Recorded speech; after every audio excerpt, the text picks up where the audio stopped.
Well, hey there, you're on the internet, I have some free time, and welcome to the Triple N Network, where all you newbie nib nerds can find all the news you'll need. Let's look at an ink today, shall we?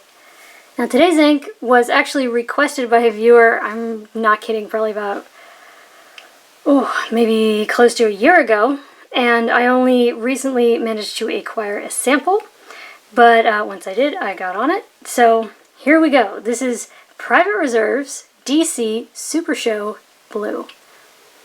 Yep, it is, I believe it's one of the inks that they produce for the DC Fountain Pen Supershow. I know I've tested the Supershow Green, the Supershow Violet. I think that might be it. Honestly, I don't know if there are any others. But, yeah, so here we go. It's an intense blue ink. And actually, the reason I didn't test it is because one of my all-time favorite inks, even though it is not perfect, is an ink of a very similar name, and actually they often get confused, and that is DC's, Private Reserve's Electric DC Blue, which I just wanted to include here because it is a little bit darker, but it also has a crazy abundance of sheen, but we'll get to that. So two pens I use for these. This is a Pilot Metropolitan with a Japanese medium nib, which means that it is generally closer to a Western fine. And then I also use this. This is my Kaweco Ice Sport. What is going on? Oh, there we go. And it has a double broad nib, if my camera will ever focus on what I want. Yeah, so I thought that would definitely be a wide breadth of comparison. That'd be good to share the two. Alright, now let's get back to those swatches, shall we?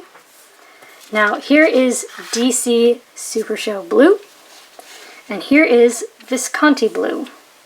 Now Visconti Blue, very similar in color, however Visconti Blue is even more prone to red sheen than DC Supershow Blue, because that is one of the things that DC Supershow Blue is known for. It does have red sheen.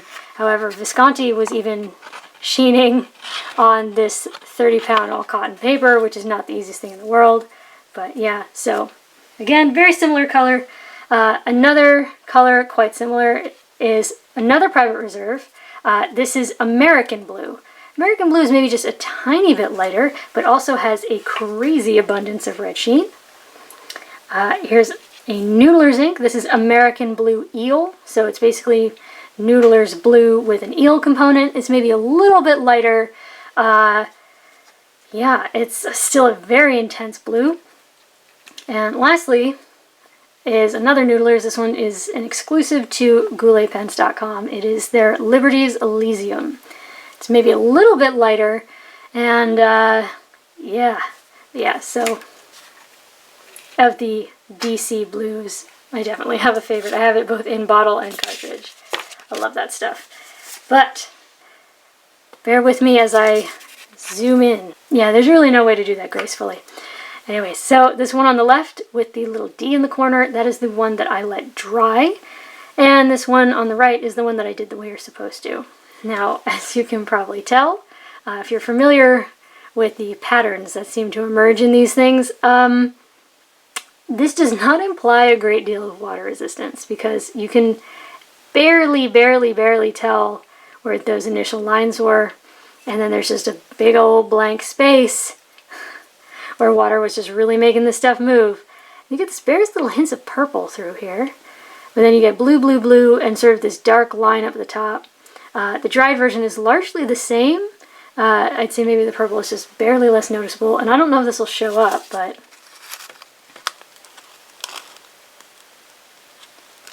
there's actually a thin line of sheen from the condensed ink that is making up this dark rim up at the top. Yeah, so chemical tests, for lack of a better word. Now, water test. Yeah, water got it moving.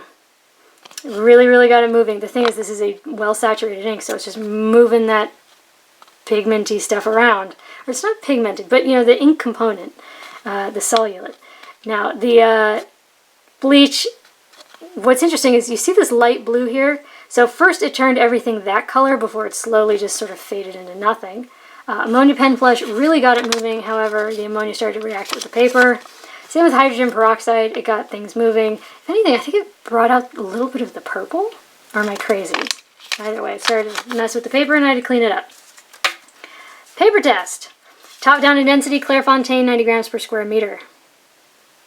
Yeah, this is a bright, intense, vibrant blue. It is definitely eye-catching. And like many private reserve inks, it is abundantly saturated. You can see that medium, just the sheer amount of ink moving in that smear. It took 17 seconds to dry. That double broad took 34. Honestly, it's a private reserve, so it's well saturated. It's an incredibly dense Clairefontaine paper. It's a double broad. It's wet flowing. This is definitely a wet flowing ink. It's a 6.5 out of 10. It was really ready to come out of that nib. But yeah, the color is definitely intense. It's vibrant. You can see the shading. You get a mild halo effect, a sort of dark halo effect around the wettest parts. And I don't know if this will show up. It's not quite sheen, but it's like this dark red haze thing going on. It is the cusp of sheen here around the wettest parts in the scrubby. It is like this close to sheen, but it's just not sheen yet. But anyways, no bleed, no feather, no spread, no echo. I say there's a tiny bit of sheen just because it is like almost red, shiny, sparkly, or you know, like hazy, misty shine, but I just can't get it on camera. Now, as the chromatography probably revealed, there's, knock the camera. There's really no water resistance. There just isn't. In fact, I'm surprised that it didn't dye the page more. And a lot of it is gone, but I don't know, maybe that double broad just put so much down that something had to remain. Next up is Fabriano Echo Qua. It is an 85 gram per square meter paper. I love this stuff. The more I use it, the more I enjoy it. Yeah, it's an intense blue on here, that's for sure. It is very bold, it is very vibrant, it is certainly eye-catching. You get shading, you certainly do. You get a dark halo around the wettest parts once again, which I rather enjoy. I think it creates a nice contrast while reading. The Japanese medium took 17 seconds to dry. The double broad only took 31. Really not too bad. And I wish this would show up, but I feel like it's going to be one of those days where it's just not going to show up on camera. Yeah, no. We're starting to get a little bit of a red halo sheen around the wettest parts. It just doesn't want to show up because that's just my luck today. But yeah, it's an intense color. It's an intense color. You got a lot of, you got this hints of red sheen. You got, yeah. Honestly, I get why people like it. It definitely makes sense. No bleed, no feather, no spread, no echo. Sheen is not showing up. Now, the water test, I feel like I should explain. Now, when I was doing this water test, the water started to affect the paper and it started to buckle. And so, like, the ends actually started to curl up, which meant that the water actually ended up falling onto the table and getting behind the paper. And what that meant was it sort of soaked into the pores sideways of the paper, and it affected how it remained. So honestly, it is not remaining because it is better at retaining the ink. It is remaining because it was affected by water. So that is human error. Next up is Rhodia, 80 gram per square meter. I feel like pretty much everyone knows this stuff. Again, bright color, intense color. You can't see the lines of the quadrilateral on here. It's just, the saturation is just, it's like blocking out the sun and you can't see through it. The Japanese medium took 16 seconds to dry.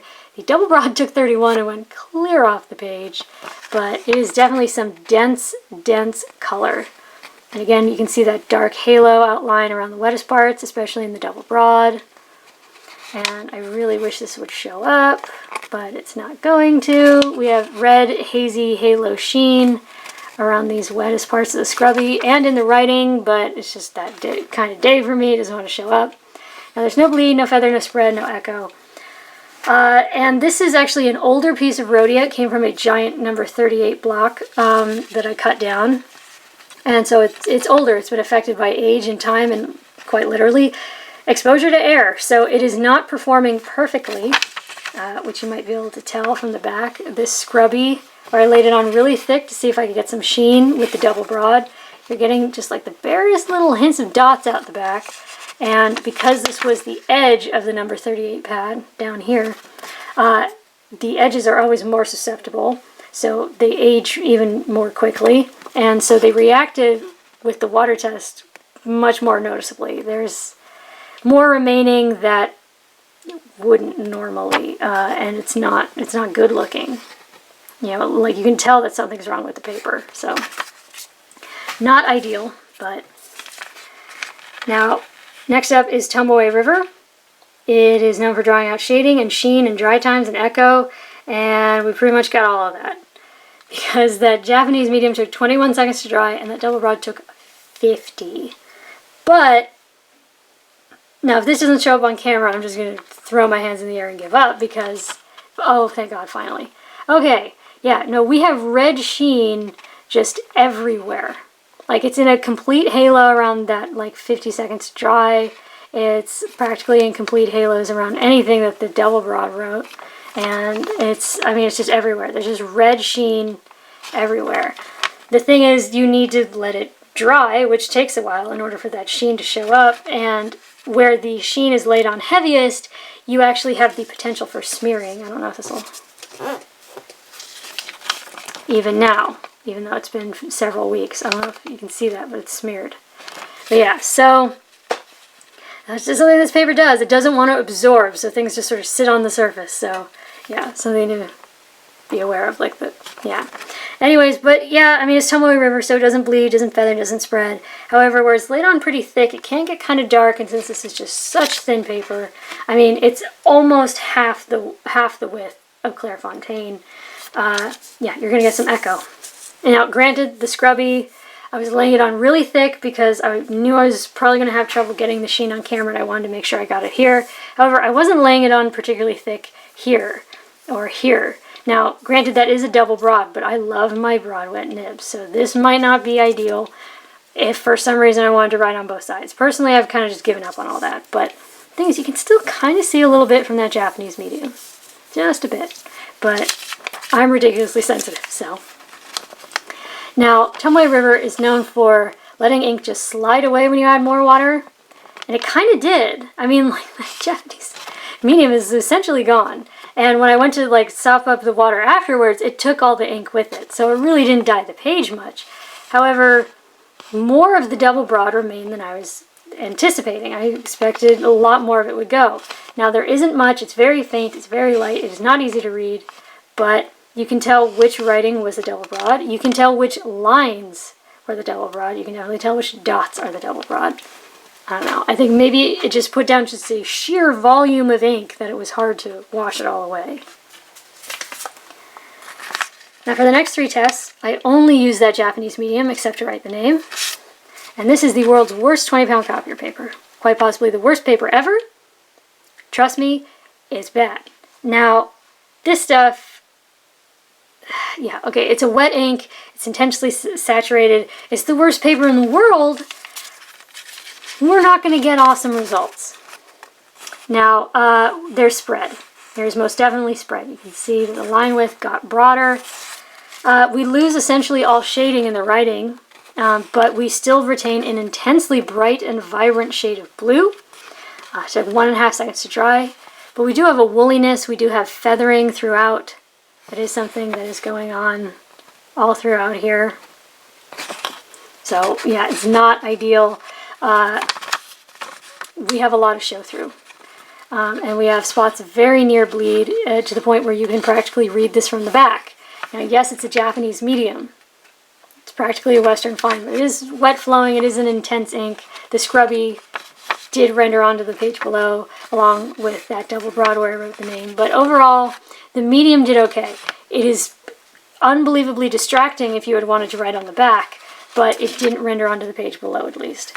Now, this water test, the ink the paper absolutely panicked. I wish I could fully describe just how much the typography of this paper has been altered. It has been completely, yeah, it's buckled. It's absolutely buckled. But yeah, and it started trying to absorb the water like a piece of that chromatography paper. You can see where it was actually trying to draw the water up further into the paper, and so I had to stop it up very quickly. Now, more absorbent papers tend to draw the ink in, make it harder to wash out. And it was harder to wash out. The thing is, it just sort of started washing sideways. It started to like wash sideways into the paper. And so we just get this blurry, ugly mess that would be not fun to try and recover. For me, I don't know, maybe that's how you entertain yourself. I try not to judge. Now, next up is Mead Notebook Paper. This is very common for school children in the United States. This came from a little spiral notebook that I found. This is a disaster. Yes. There is no shading, as you can tell. There is very bright color, but we have an intense woolliness. Yeah, it's very, the texture is, yeah, and there's a lot of show through. You can definitely see what's going on the other side. However, it's not quite as serious as it was on the 20 pound. The 20 pound definitely got a lot darker. But this paper is actually physically thinner than 20 pounds, so that's almost impressive. And it never rendered onto the page below. So even here in the scrub, you can see it doesn't get completely dark, retains some opacity, so could be worse. Yeah, water test, again, it freaked out. The paper has just completely changed color, or texture, shape, whatever. And again, more absorbent paper, doesn't want to release, add water, went sideways. That is a disaster.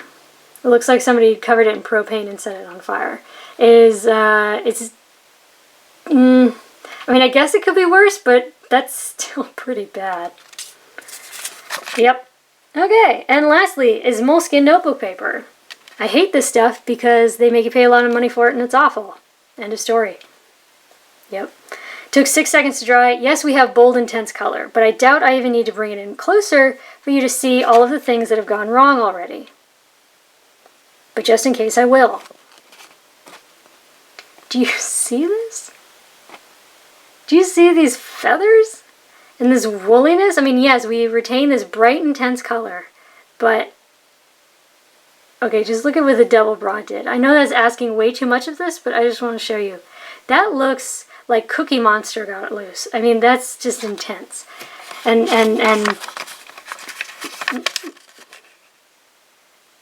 yes, you can read that from the back. This got all over the page below. I couldn't even believe it when I picked it up. I mean, like, when I lifted it up, I'm like, okay, that's the last page, I'm done. And there's just blue all under the page below. Just hideous. And this paper started acting like chromatography paper as well. You can see where it tried, like, essentially sucking more of the water up into the rest of the paper. And look at this. This is a disaster. I wrote that and I can barely tell what that says. It's just... Yes, so, there you go. By request of a person I can't remember because it was like a century ago. But, yes. They want to see Private Reserve's DC Supershow Blue. Now, if I remember correctly, DC Supershow Green was problematic. It had some issues. If I remember, purple had not quite as much as green, but had some as well. This one is not perfect, but it is a bright, bold, intense color. On premium papers, it does fairly okay. Not in water resistance, but in shading, in halo effect. If you put it in like an insane, like double broad nib and like really go to town, you'll get some very interesting sheen. More absorbent papers tend to be a bit more troublesome, but yeah, so there you go. For your consideration from the Triple N Network, if you liked the video, please give it a thumbs up. If you'd like to see more, please subscribe to the channel. And thanks for watching. Bye.